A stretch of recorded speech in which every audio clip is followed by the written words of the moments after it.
আসসালামু আলাইকুম গাইস, আমি সিয়াম অ্যান্ড কেমন আছেন আপনারা? আই হোপ আপনারা অনেক বেশি ভালো আছেন। আর সিহাবের মুন্নি এই লাভ স্টোরিটিতে আপনাদের আবারও স্বাগত জানাই।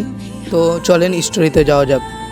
সিহাব তার নানু বাড়ি থেকে বাসা ফিরছিল, হঠাৎ রাস্তাতেও মুন্নির সাথে দেখা।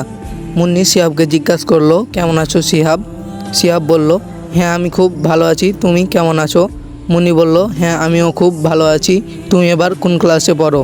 সিহাব বলল, আমি ক্লাস 8-এ পড়ি। তুমি কোন ক্লাসে? মুন্নি বলল, আমি ক্লাস 7-এ পড়ি। তারপর দুজনেই দুজনের বাসা চলে গেল। তারপরের দিন সিহাব তার নানু বাড়ি এলো। আসার পর তার মামাতো বোনকে নিয়ে বের হলো। হঠাৎ পথে মুন্নির সাথে দেখা। মুন্নি সিহাবকে বলল, কেমন আছো সিহাব? সিহাব একটু অবাক হয়ে বলল, হ্যাঁ আমি খুব ভালো আছি, তুমি কেমন আছো? মুন্নি বলল, হ্যাঁ আমিও খুব ভালো আছি। এবার সিহাব মুন্নিকে প্রশ্ন করলো, তুমি কোথায় প্রাইভেট পড়ো?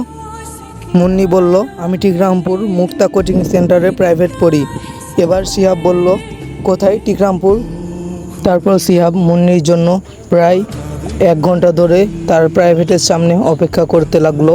হঠাৎ করে কয়টা বখাটে মুন্নির দিকে খারাপ নজরে তাকালো। সিহাব কিছু বলল না, কারণ এখনও তো সিহাবের গার্লফ্রেন্ড হয় নাই মুন্নি। তারপর মুন্নির সাথে সিহাব কথা বলছিল। তারপর সিহাবকে কয়টা বখাটে ছেলে ধরে বলল, তুই মুন্নির সাথে কথা কেন বলছিলি? মুন্নি আমার গার্লফ্রেন্ড হয়। তারপর সিহাব বলল, ও যদি তোর গার্লফ্রেন্ড হয় তাহলে ও আমার সাথে কেন কথা বলছিল? তো গাইস, ভিডিওটা অনেক লম্বা হয়ে যাচ্ছে, নেক্সট পার্ট বানা আছে। আপনারা যদি কমেন্ট করেন তাহলে নেক্সট পার্ট আসবে ইনশাল্লাহ।